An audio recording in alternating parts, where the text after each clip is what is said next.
Hey guys, how's it going? It's Daniels here. Welcome to episode number 21 of this NHL 22 Minnesota Wild franchise mode. If you guys have missed any episodes up to this point, head up into that top corner, and if you do enjoy the video, make sure to drop a like, subscribe to the channel if you're new, and hit the notification bell to never miss these uploads. So, last episode we got through the off season.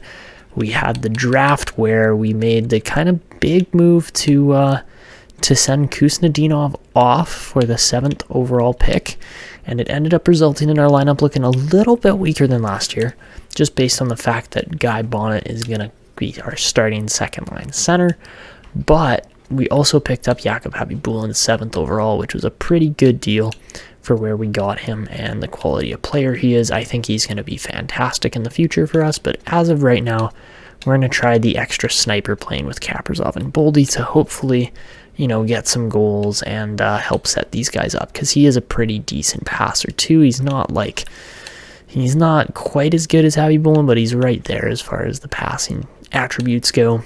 Apart from that, the defense looks really solid in the minors, as well as, of course, in the NHL. We've got one of the strongest, if not the strongest, defense in the entirety of the league, with just so many good players and some massive players at that too, apart from, of course, Magnus Oduya. But with Wallstead coming off of a 53-win season, a record-breaking 53-win season, he's going to be hopefully really good, and we're going to jump into some simulation here. So I think I'm mistaken. I don't think I've gotten any scouting done yet. Yeah, it looks like, maybe I did.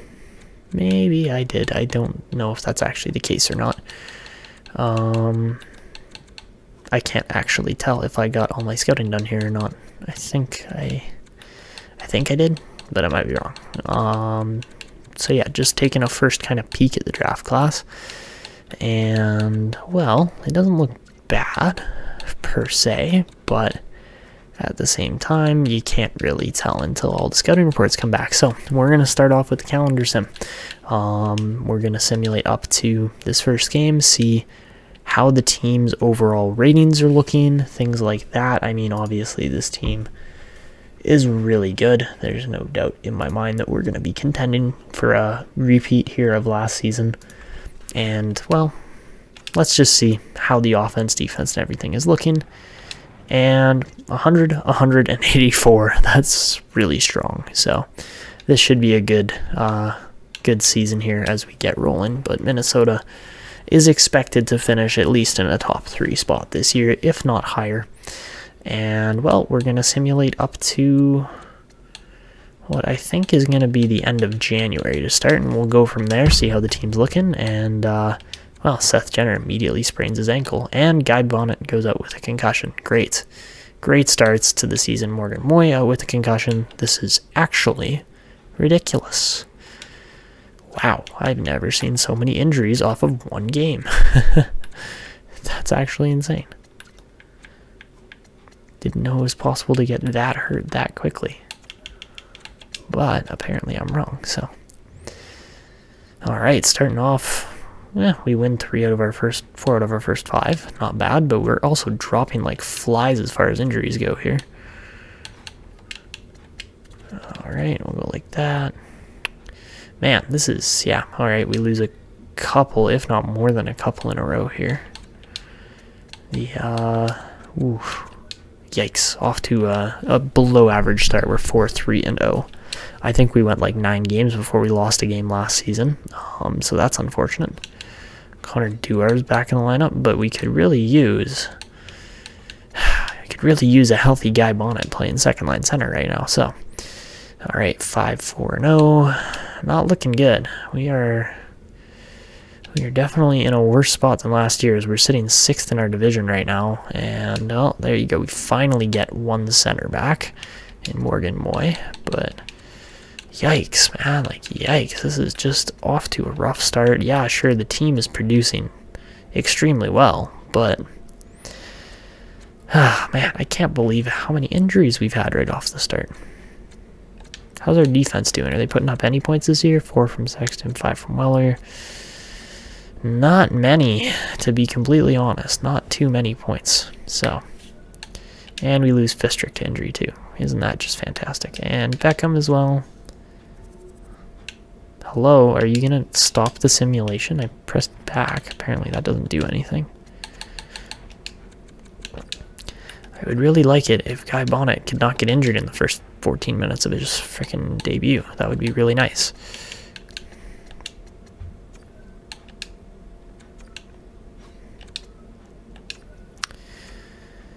And Sexton's out with a pulled groin. Wow, you are just killing it today, aren't you? Thank you, Simulation, or the Sim Engine, for this absolutely fantastic. What are you...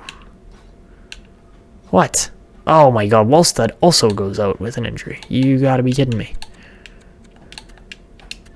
Send light unit up. This is ridiculous, I'm sorry. Like, how many more injuries can... I swear, we're playing on like 5% injuries, and of course Wallstead goes down. Like, why wouldn't he, right? Man, what is that? I don't actually know if we can play with any fewer...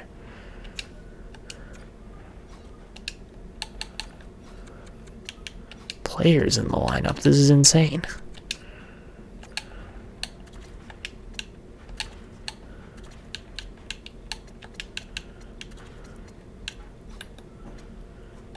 I mean, Happy Bullen's having a pretty decent start to his season, but unfortunately the rest of the team and injury-wise... Stop with the simulation glitch. I'm done with it. Okay, this is the worst start to a season I've maybe ever watched from a team that's this good. Holy crap.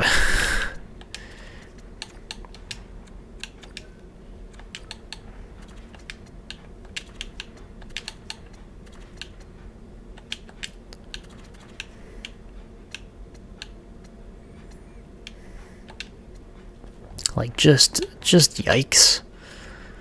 I got no other words for what I just witnessed there. That was a bunch of just dicey simulation. My goodness. Alright, finally we get Wallstead back, okay. Hopefully he wasn't out for too long, fortunately.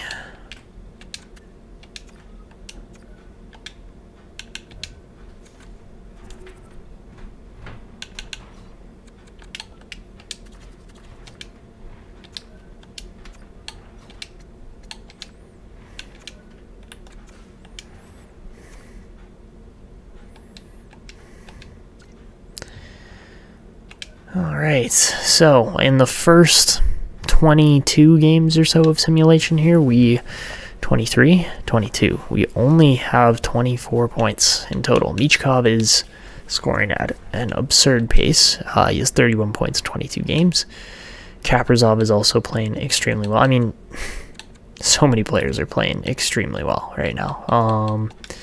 Connor Duar is making an absolute case to be in this lineup at the current moment, so I think we'll definitely put him in over a guy like... Is Guy Bonnet really playing that bad? 2 points in 5 games on an absolutely stacked line. Like, I'm a little disappointed actually with how that's gone up to this point.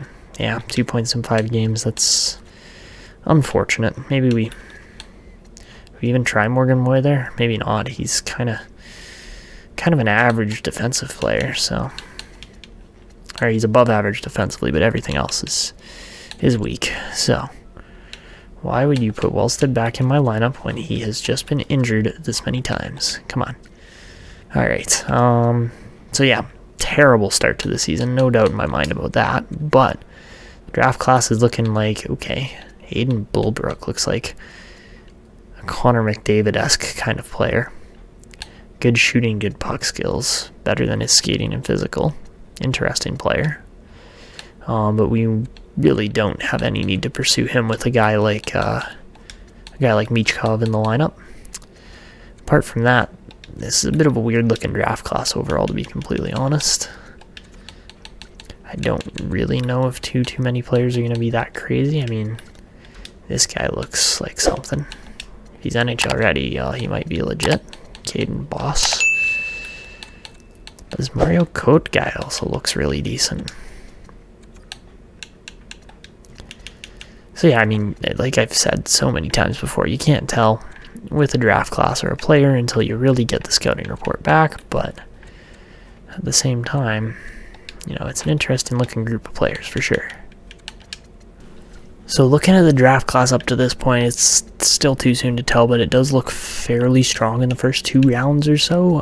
There's a couple steals here and there that I think we're going to try to capitalize on, but at the current moment, it would just be nice if this team could stop getting injured so much. So with that in mind, I'm going to take a look at the gameplay sliders. Oh, that's why. We're running at 25 injury occurrence. That's huge. We're going to bump that down to 10. Because I can't keep doing this many injuries. It's insane. So, okay, we're going to simulate up to about March, just before the trade deadline or so.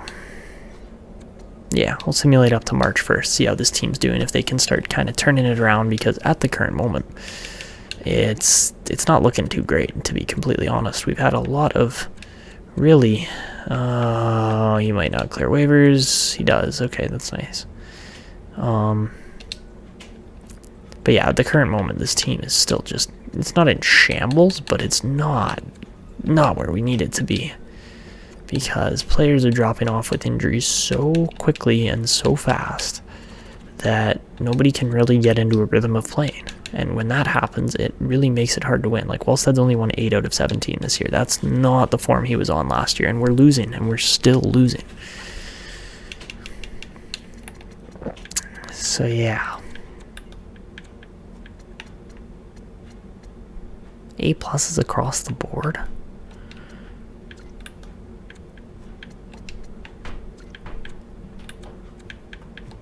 A guy like Caden Boss is A+ is across the board. We might just be signing him up to play second line center on this team, out of all honesty. Come on, boys, we need some wins. And that's just more and more losses. I love it.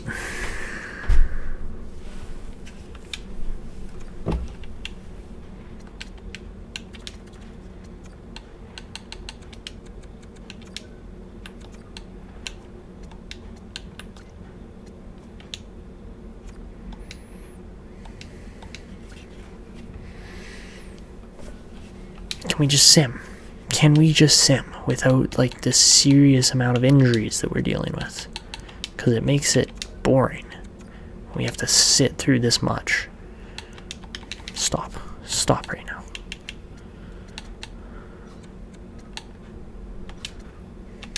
Okay, let's get in a flow. Come on, boys. 14-15. It's a terrible record. The team's got to start rolling here, because if we don't, we're not going to make the playoffs. And we win 1, lose 2. Win 1, lose 2. That's been the consistency here. Yep, 1. Yep. It's just not good enough. This Wild team. And we lose Happy Bullen in the minors too. We can't even bring him up. Last rated arm, he cut his arm. Seriously? I don't genuinely know what to do with this Wild team right now. We've got these fantastic... And when I say fantastic, I mean like best in the league players. And they can't do it. 10-0 win. Where has that been all season? We haven't been scoring 10 goals against teams. It honestly hasn't even been close. He's going to be a medium 6 2-way forward. Pretty much guaranteed. Alright. Come on, boys. Let's keep this hem going here. There we go. Wow, we actually won 6 games in a row? That's surprising. And then we lose 1. Yep, lose 2 out of 3. 3 out of 4. Oh boy. Alright, after the break, get on a roll. That's what we need. We need this team to get on a roll, and we're not. We're not getting on a roll. And we're very slowly starting to get on a roll. It's like, it's getting there eventually. But man, yeah, this... Like, Guy Bonnet is actually starting to grow fairly decently, playing alongside 2 of the best players in the league. And sure, it's probably impacting there. Oh my god, 88 points in man, he hit 50 in 54 games. That's insane. How about 85 in 54? Jeez, these guys are 72 assists. Marco Rossi's matched his pace in a game less from last year. That's insane. That is genuinely insane. His passing isn't as good as his... No, it is. It is as good as his counterparts. But, like, Boldy's better passer. I mean, what? Jeez. That's all I can say is jeez, because his team looks freaking amazing. And they're not doing that well. So, we lose, we win. Okay. Come on, boys. Can we, like, get into a playoff spot this year? I guess I set the expectation way too high for this team, and it's showing through right now as we're only 32, 19, and 8. But Matvey Michkov is going to break 100 points in, like, 60 games here. This is insane. So we currently sit with just 72 points. It's not spectacular, but I think Michkov might be the best player in the league right now. At 72, we're sitting 9th, and we're like 5th in our division? What on earth is going on here? Yeah, we're barely 5th. We're like 4th in our division. 4 teams in our division are ahead of us. Okay, Central. I see ya. I see the Central is popping off today. I guess that's just how it goes sometimes. That's what do you do, right? But Connor Mick, Jesus Christ. An assist per game plus 40 goals. My goodness. I mean, Draisaitl's right there, but we got a full line of forwards right in between there. And never mind, Boldy's right up there with 79. Kaprizov's up there with 70. But, like, Yamamoto's got to be playing on that line with 79 points. Stone and Eichel are playing insane. We got 3 teams in the West just going at it, like blow for blow, point for point. This Samu Heikkinen guy for Pittsburgh looks amazing too. 44 goals, like that's insane. The only 2 better goal scorers in the league are on our team. And they're both guys with 99 kind of shots, who are both meant to put the puck in the net. Your best assist guy is Marco Rossi with 81, no doubt in my mind about that. And then Rossi, Michkov, Foligno. And then, yeah, throw Lambos and Trey Weller in there as well. Go figure. Nathan Moy got the most penalties in the league at Tampa Bay. Most shots in the league, Michkov, Foligno. Johnson's up there, Nye's up there. All the creative players, but this Heikkinen is definitely up there too for a guy that is not... Like, he's generated. He's not a creative player like Kusnedinov is or anything, so. Okay, most goals. Sam Steele shooting at 22% is really high. Eichel's up there at 19.8. Where's our best player? 18.9 from Michkov. Okay, not bad. Most game winners in the league. McDavid. Most power play goals, Foligno. Most power play points, McDavid. Yeah, okay. Makes sense. Who's got the most shorties? Oh, Holloway and Kunin. Interesting. All right. Short-handed points. Kusnedinov's up there. Nice. Okay, so that's kind of how the league's looking up to this point. I can't believe McDavid is outpacing Michkov right now. That's insane. So yeah, I think we just ride it out with this team. As much as the simulation isn't really going all that great, what do you do, right? Like, this team is still performing at a pretty crazy level. Yes, we are missing that depth scoring of Kusnedinov this year more than anything, because 24 points in 42 games for Bonnet's not great, but he is also a rookie, so you can't really fault the guy. I do get the feeling he could get his job stolen very quickly, though, by a guy like Khabibulin. So just keep an eye on that. You know, Khabibulin's tossing assists out like crazy, and he's a playmaker, which is, in my opinion, going to help this lineup a lot more than a sniper who can't really pass. So yeah, we'll keep... do we keep on it up? I think we will, just for the overall growth of the season, but I think I did mess that up. I think we probably should have played Khabibulin up instead of Bonnet, but oh well, you live and learn, right? So we're gonna keep our current status. We're gonna take a peek at what's going on here in the trade block and the deadline. Interesting. Ducks have got Ekblad. We don't really need a defenseman. We don't really need anything, actually. This team is in quite fantastic shape. Doesn't look like there's any really crazy goalies or anybody on the market. And I do find that interesting because, you know, I was kind of expecting at least 1 or 2 goalies to be up here. Oh my goodness. Gaspard What? This guy's got a 95 Oh my god. What did we draft him at? Oh my goodness. Gaspard Lapierre, who we just drafted. 92nd overall. He was a 66 rated player heading into this season. Like when we just drafted him, he's a 78 rated 20-year-old now. He can shoot the puck like crazy. He's got more assists than anybody else, probably in the entirety of the queue. He's doubled his point production in like 2/3 of the games played. This guy's insane. Keep an eye on Gaspard Lapierre. My goodness, that is something I have not seen in a long time. Like Johnson, sure, I was expecting Johnson to be pretty good. Yeah, he's got 83 points in only 48 games as well. He's playing really well. But my goodness, that was not what I was expecting, and that is a pleasant surprise. Okay. Wow. Gotta like that. How's the rest of the team doing in here? Pitkanen growing decently well, actually, for Liga. Yeah, that's actually really decent numbers. Wallstead should be better than he is. He's 122 out of 43. Obviously, that's nowhere near what he was at last year, but what do you do? DiPietro, 11 out of 24. Again, is not great. I cannot believe Gaspard Lapierre is that valuable. So, anyways, we're going to leave the trade deadline alone because we can't really do much about it. We don't have pieces we need to trade or want to trade, and I like where our team's at. So, if we can just get rolling, get a bunch of more wins, that's kind of the biggest thing right now, is we just need to win games. Over everything else, just win games. And, alright, starting off more in the right direction here. We get 2 wins in a row and then lose 1. Okay.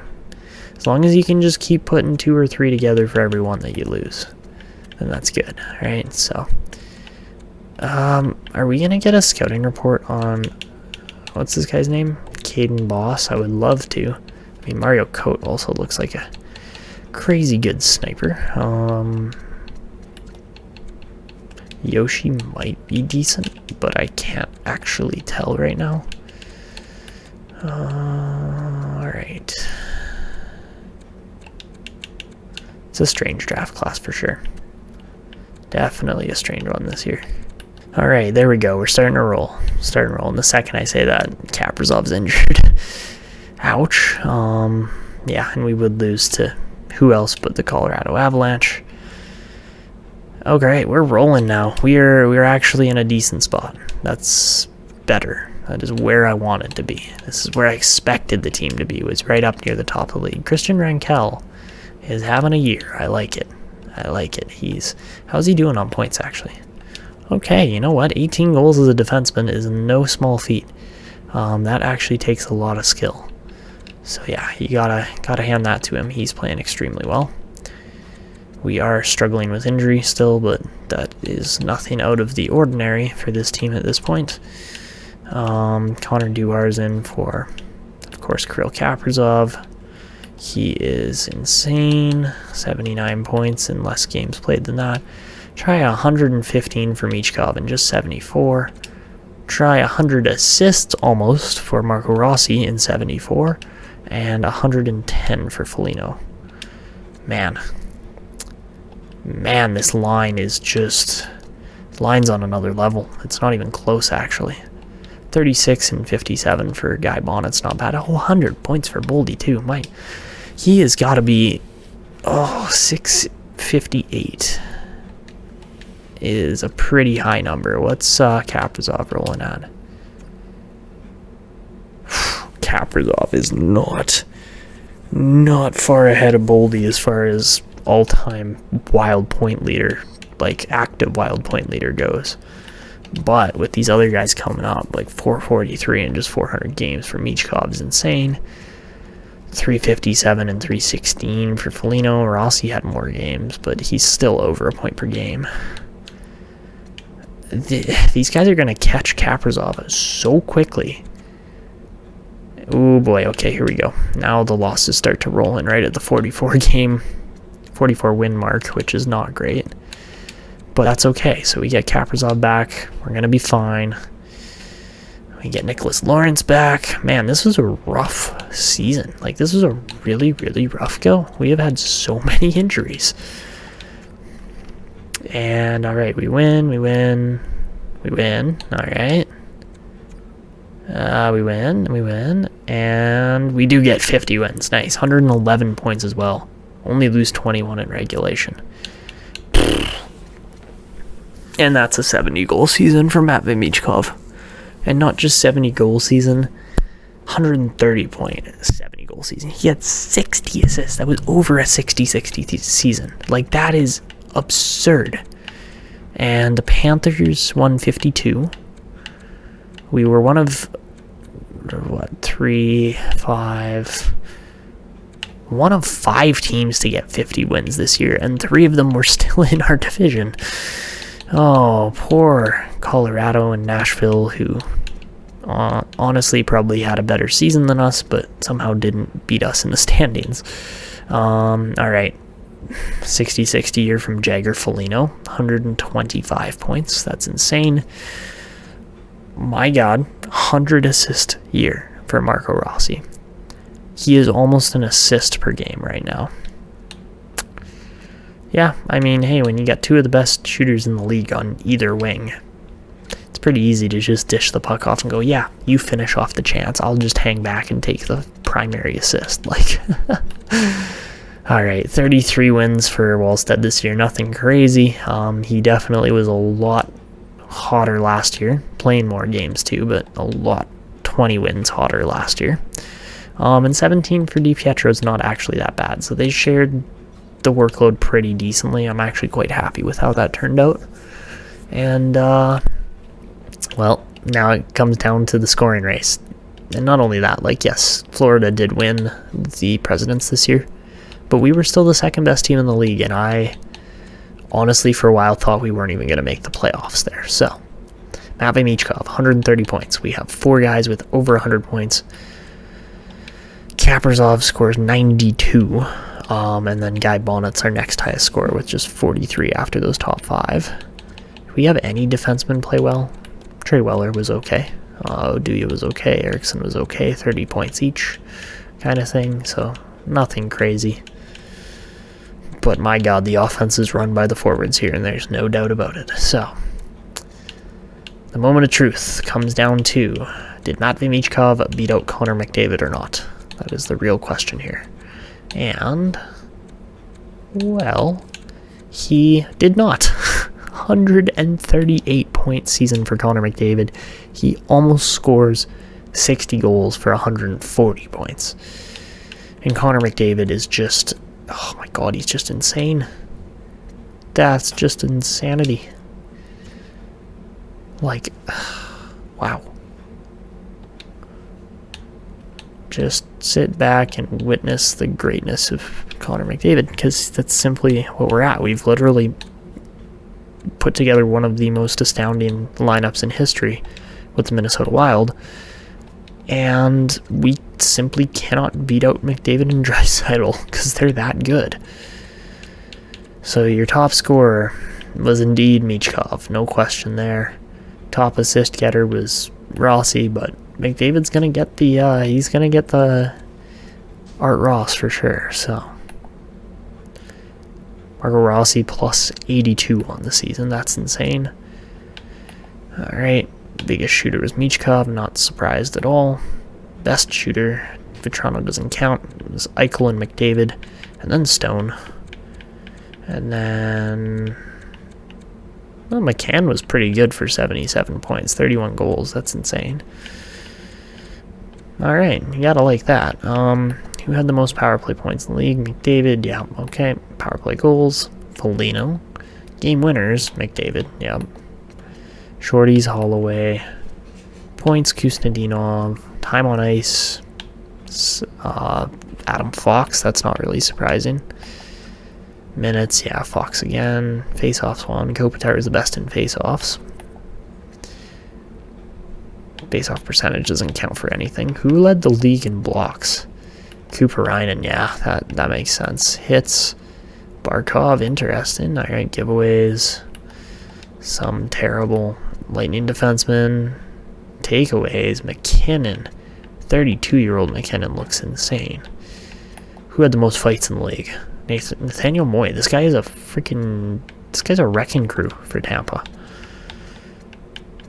So yeah, anyways, I totally forgot to show off the rest of the league as far as defensemen and goalies and everything else goes. So defensively, Shea Theodore, really good season, 74 points.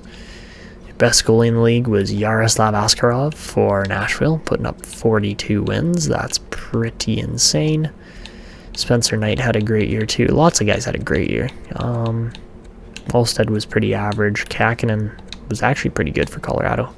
And your best rookie skater was Jussi Alavara. Not bad year from him at all. 69 points in 82 games. I mean, Guy Bonnet was up there with 43, but when you get injured, it's pretty hard to stay in the rookie race. So, not a bad year from him at all. And who's the best rookie goalie?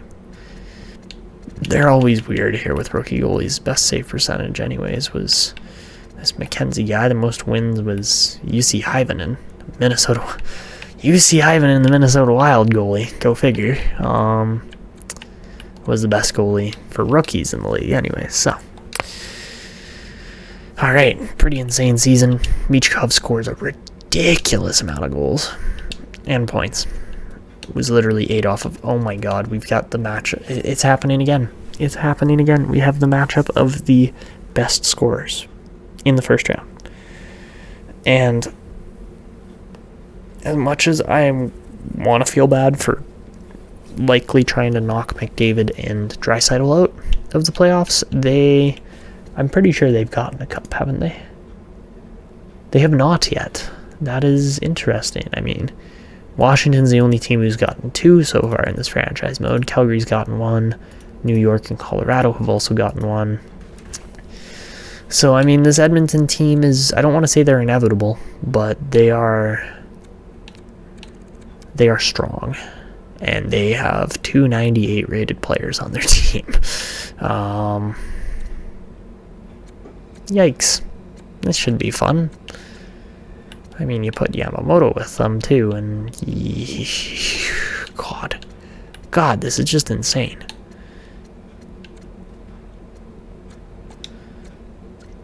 I almost don't want to believe I'm looking at this team right here. But I am. And... Okay, they got no defense, so Swayman better try to hold them into it. Because I don't think they're going to survive any other way, apart from McDavid and Draisaitl scoring at such a ridiculous rate. Because, you know, pay your